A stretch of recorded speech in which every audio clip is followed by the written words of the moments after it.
We've talked about an embryonic stem cell research pledge that opponents of embryonic stem cell research should take. Tell us about this pledge that you've devised. Well,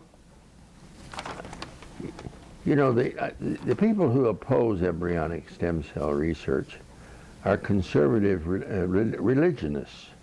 You know, they're Catholics and evangelicals and that kind of thing. And I don't think I can change anybody's mind, but I can suggest to them that they take the pledge, which is that you sign a pledge that I will refuse to have anybody in my family or myself use one of the remarkable things that comes out of embryonic stem cell research. Has anybody signed your pledge yet? They just look at me.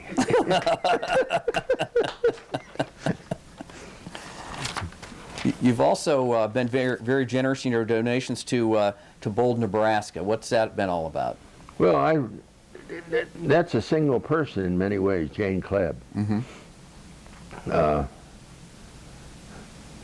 You know, from nowhere, she has raised issues in the state that haven't been raised very much.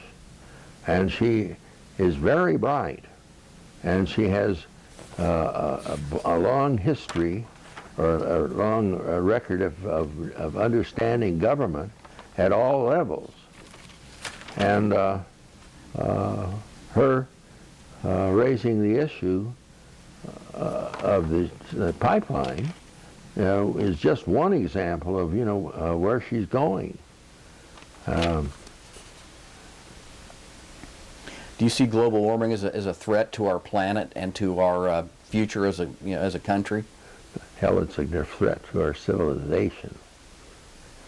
I mean, this is the most ridiculous thing in the world, to have people denying it when we got thousands and thousands of scientists the world over who are studying the whole picture. And I sort of say to people lately, I said, forget all the stuff about how CO2 interacts with the atmosphere and the rest of it. Just look around. I said, you know, Greenland is melting.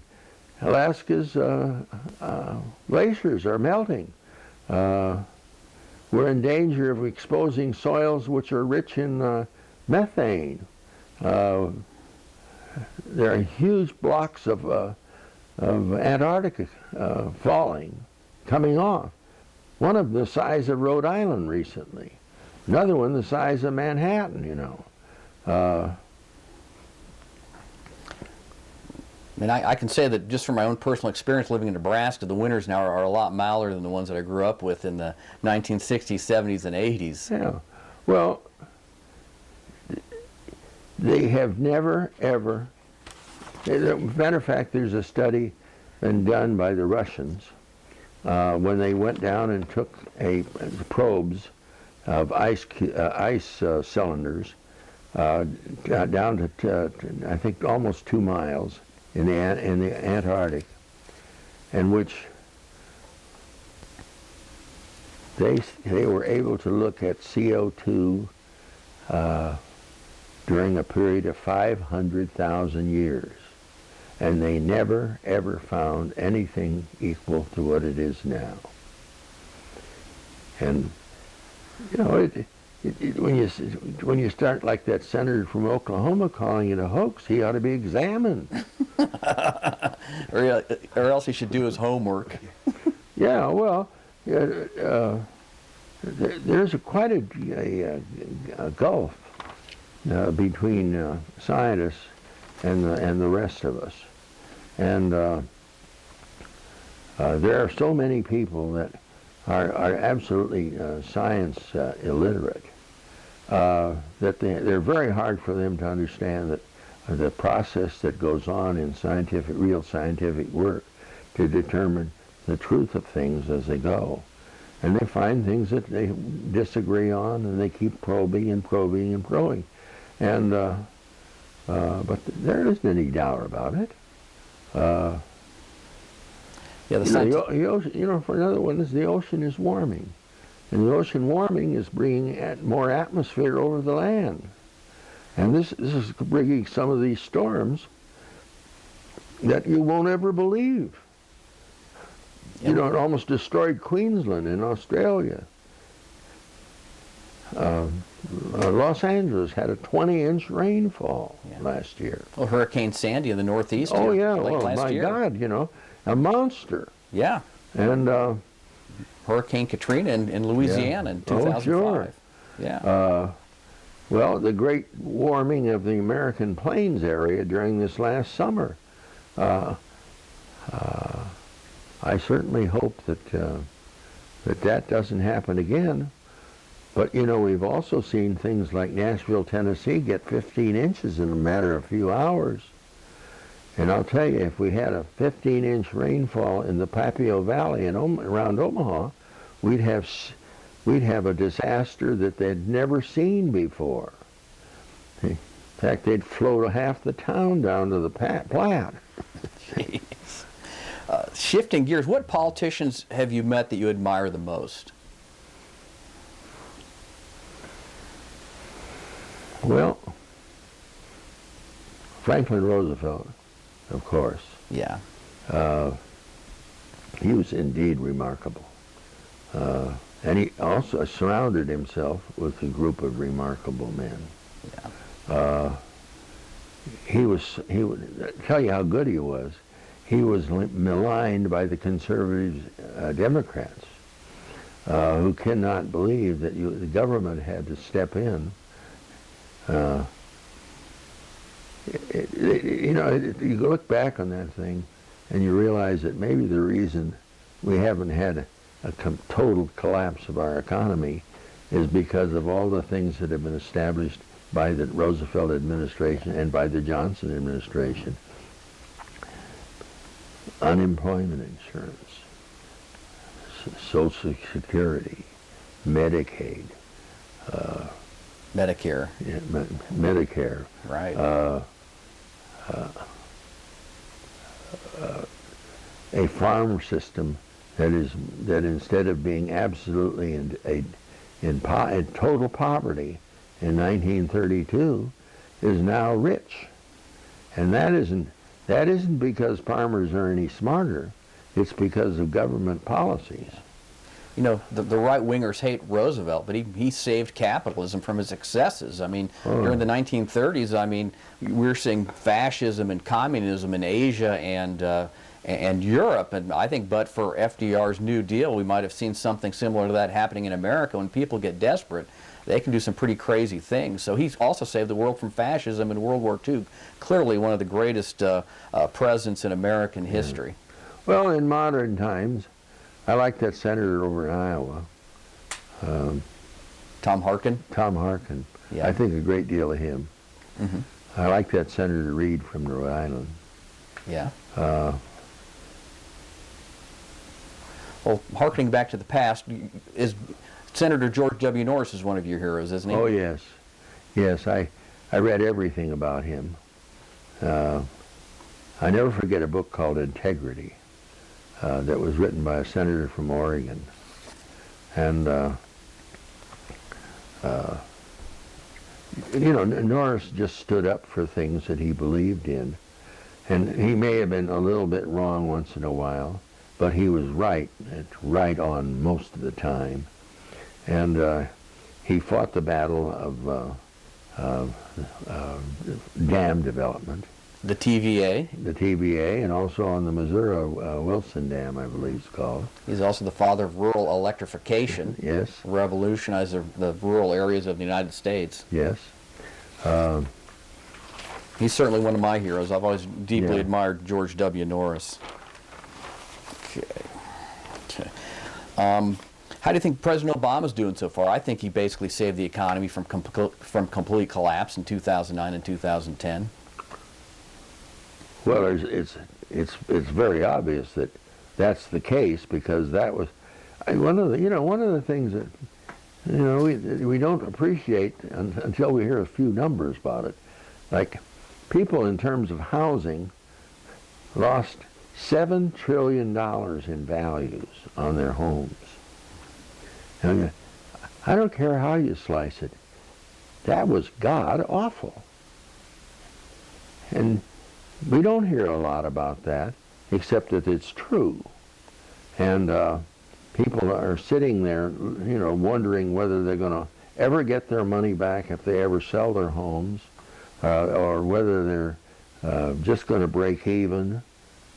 Well,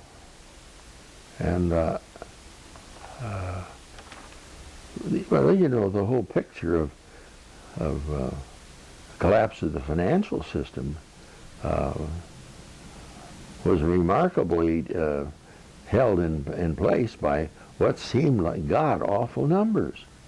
You know, 148 billion, or I think it was 187 billion for AIG. Right. Yeah, the TARP plan prevented the collapse of the financial system, and the government actually made money on it, which is absolutely remarkable. You never hear about that anymore. Yeah. Well, we've responded to part of this, you know, by the new finance laws, or what's the term? The Dodd-Frank law. The Dodd-Frank law addresses a lot of this, and it would address a lot more, except for Republican opposition. To me, it's amazing how you can be a Republican and somehow look at this, what has happened here, as one of these things that is not so bad, and for gosh sakes, let's protect the wealthy against any problem, you know. It's so selfish.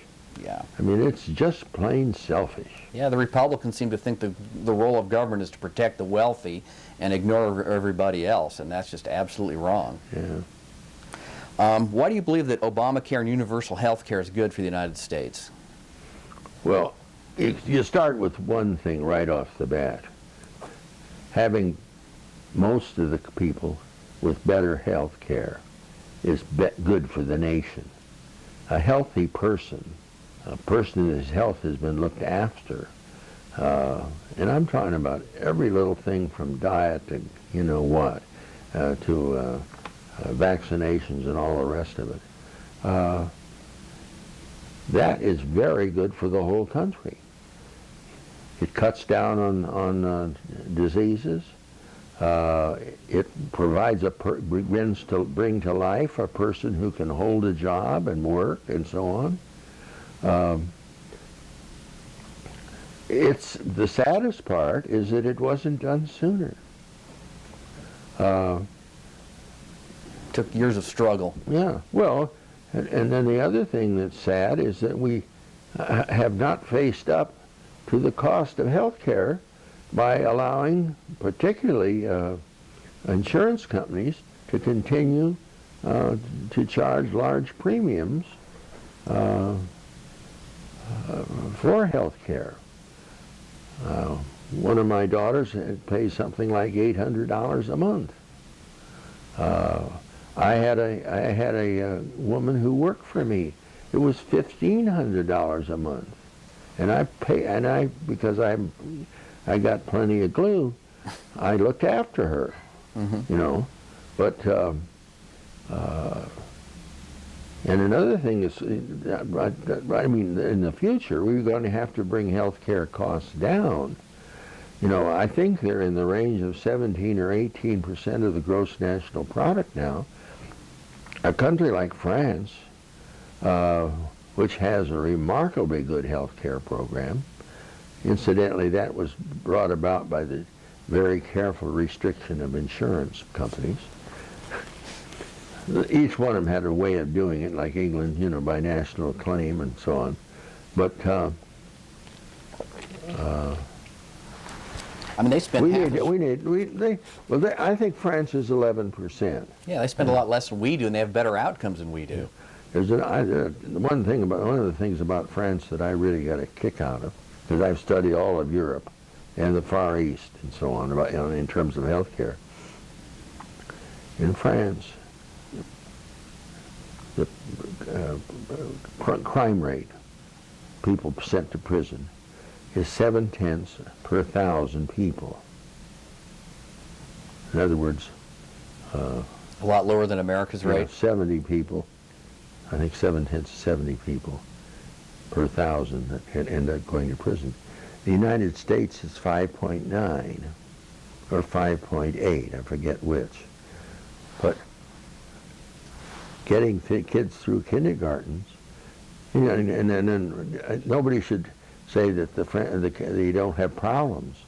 You know, they have in a population of 66 million, they have something like 8 million Muslims. They have a large number of black citizens from the old French colonies, and they are continuing to grow those populations. But these facts about how good their health care system at a price that is at least 35% less than in the United States ought to give everybody and his brother pause. Yeah, think about it. Yeah, people need to study what other countries have done. I mean, we have this attitude that we have the best health care system in the world, but it's only the best health care system in the world for a fraction of the American population. We need to expand that opportunity to all Americans. Oh, hell yes. Yeah. You have said the first order of business for the Democrats is to check the overreach of the Republicans. Why do you believe that? Well, I think that's what the problem is. I don't think there's any question that the excesses of the business community, that's what the best term to use, the excesses of the business community is the greatest problem for Democrats.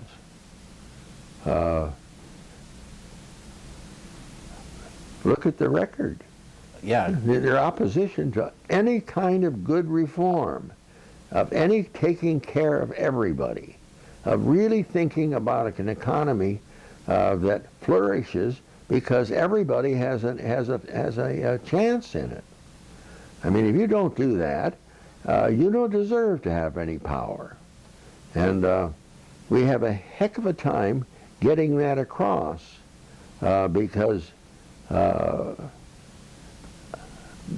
Republicans have a machine turning out lies. They certainly do. Yeah, you know, it's almost laughable. I mean, once in a while I check on what's his name? Rush Limbaugh? Rush Limbaugh. I do the same. And I mean, it's just silly.